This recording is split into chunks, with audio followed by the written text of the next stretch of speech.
So good morning, everyone. In this series, we've been comparing the cycle of our own lives to parallel processes in the life cycle of a plant or tree. And in some ways, we might go, well, why would we do that? Well, the Lord's Word points to this being a useful metaphor. That's one thing. But also, if we listen to the passage we just read, it says that if you look at anything in its small details, and you start at that natural level and then move up to a rational level and up to a spiritual, you will not be able to help but exclaim, God has to be in this. There's no way this could exist without a divine source. And so we're able to enter into this scientific knowledge about plants, raise that up to kind of a rational level where we compare that to the human being, the human condition, how we operate. And even more so, we can raise it up to a spiritual level to think about how does the Lord operate with us. It's really quite an amazing correspondence in nature, the things that can be represented in the plant. And what's even more amazing is that this cycle can be compared. The life cycles that we can go through and the life cycle of a plant can be compared at many different levels. If we really zoom out to consider our entire lives, our eternal lives, our entire earthly life can be compared to a single phase in the life of a plant or a tree. Our earthly life from beginning to end fits into the time it takes for a seed to be planted in the earth, for it to awaken and germinate.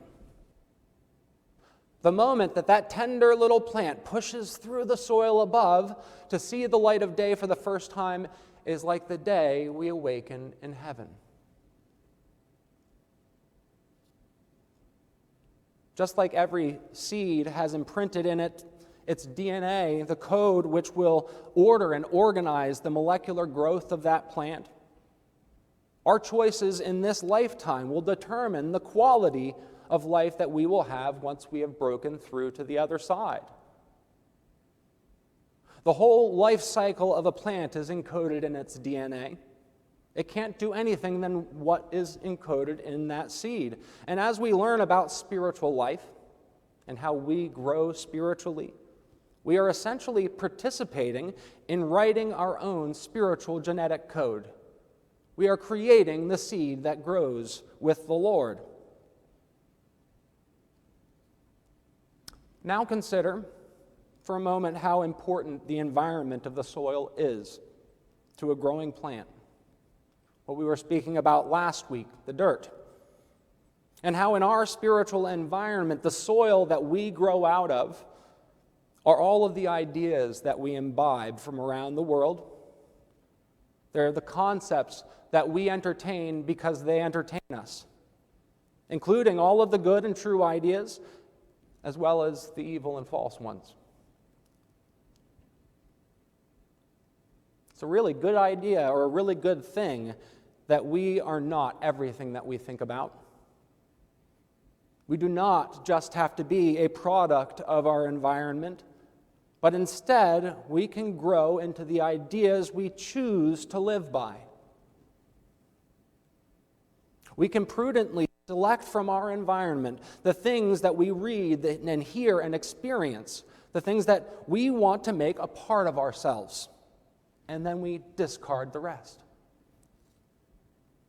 And this isn't so different from how a plant uses really only about 0.5% to about 2.5% of the material that comes up through its roots and is just evaporated out into thin air. About 98% of what goes into a plant is gone, just evaporates. It only absorbs a tiny fraction. But let's not say that work is for nothing, because don't plants also purify the air for other life? They give off oxygen as a byproduct of the work that they do that helps us to breathe. There's great use in our process of spiritual development. It's not just about that end product of getting to the point where we have what we need to grow into the person we think we should become. The great use in this process is the healing that takes place, both within ourselves and in others. When we discard the bad ideas, the bad concepts, the selfish intentions that we don't want to be a part of us, when we let those go away, it causes healing. When we expel bad ideas, or falsities as we might call them, we make room for truths to enter in. And the fewer ideas that we put out into our world, the less influence those bad ideas can have. And then the more true ideas that we absorb and then put out into the world, the more influence those good ideas can have. Isn't this a pretty obvious cycle of healing? The hard part for us is coming to understand and recognize what's actually good and what's actually true instead of what we think is good and true.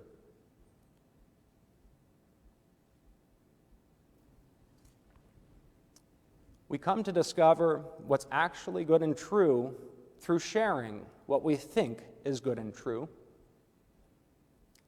We share it with humility and a willingness to be corrected when the evidence helps us to change our minds. A church can be an environment that is prepared for us to discover concepts of goodness and truth and to practice sharing those ideas as they appear in us with those around us in a purposeful and merciful sphere. It's not a complete trial and error. Oh, let's guess at this, because we have something awesome. We have the Lord's Word. We can read the Lord's Word. We can seek understanding in the Lord's Word, and we can try ideas that He tells us are the good ideas. Now, the hard part about this, if we think about healing and healing that happens in a church, is what gets in the way? What gets in the way of putting out bad ideas and accepting new good ones? The writings talk a lot about how it's evils and falsities that bar the way for truths and goods to enter. It's very much like this process of breathing out falsities and bad intentions and trying to breathe in or soak up good ones and true ideas that can help us change. But what other things get in the way might be fear. Fear of being different, fear of being wrong, fear of embarrassment.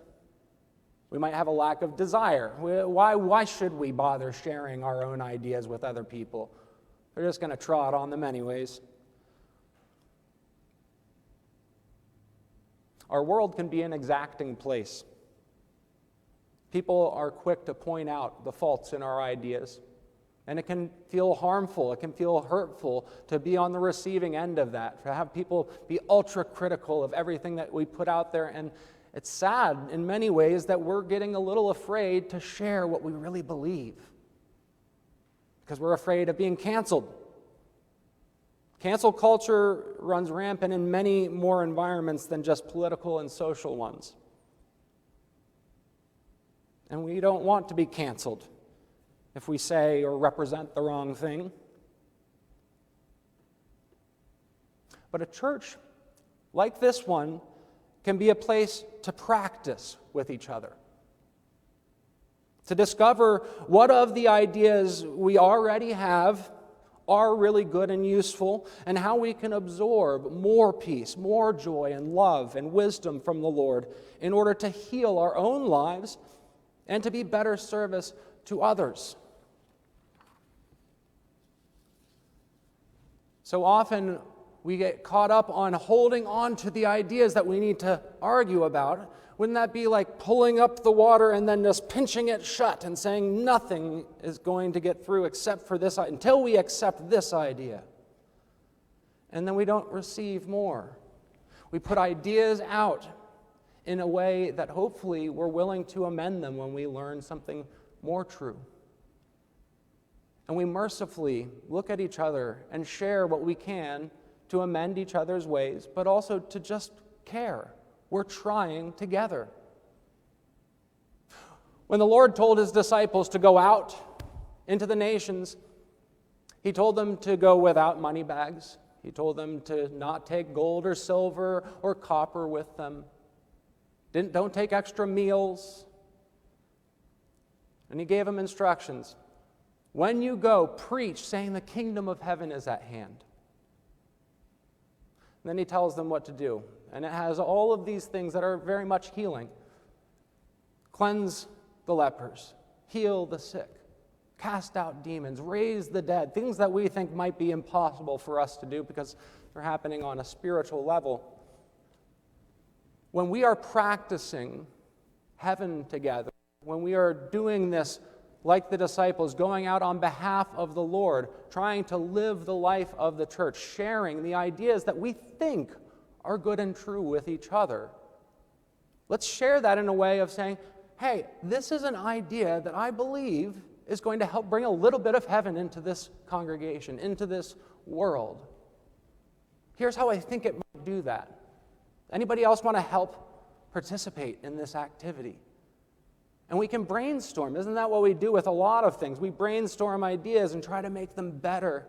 How does this serve these people? And how does it not harm them? It's a process that we go through. And it's one that takes purpose. What are we driving towards? Well, heavenly life, salvation, goodness, mercy, and love. And what do we need to leave behind to get there?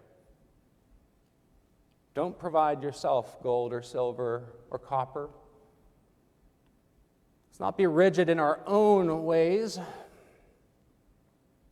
but be willing to be led. How do we heal people?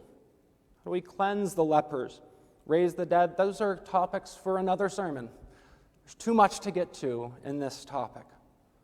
But the process is clear. Freely we receive, freely we give. We can only give what we have to give away, which means we must have received healing before we can offer healing. And that means we begin this work in ourselves.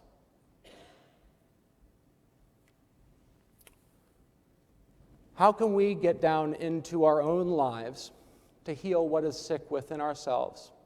By using what the Lord has provided us, the truths of His Word that can cast out the things that prevent us from seeing what's good and right. Cleansing the leper is just a simple little example. If we're just in the motion of going to church and it doesn't have any deeper meaning, that's spiritual leprosy. We need meaning in our spiritual worship, in the work that we do to go to heaven. It needs to be at a deeper level, not just motions we go through. And what does that do? It raises us from the dead. These aren't just dead motions. The process is about giving it away so that we can receive more. And what we find is that the things that really are important are the things that we only get to keep when we give them away. Knowledge, wisdom, love, joy, mercy, all of those things, we really only get to keep them if we give them away. And so freely we receive and freely we give. As we come to a close, I'd like for you to take a peek at your program, and there's a spiritual task here that has to do with sharing your testimony with another human being. And that word testimony might feel a little intimidating. That's the part where it's what you think you know. What do you think is good and true? How do you share those things in the environment of this purposeful and merciful church? And there are several questions there that we can ask ourselves to think about how we do this work of breathing together. In some ways, as a church body, we are like a tree, and each one of us is a leaf. all of us operate together, exhaling the bad ideas and hopefully drawing up some new good ones.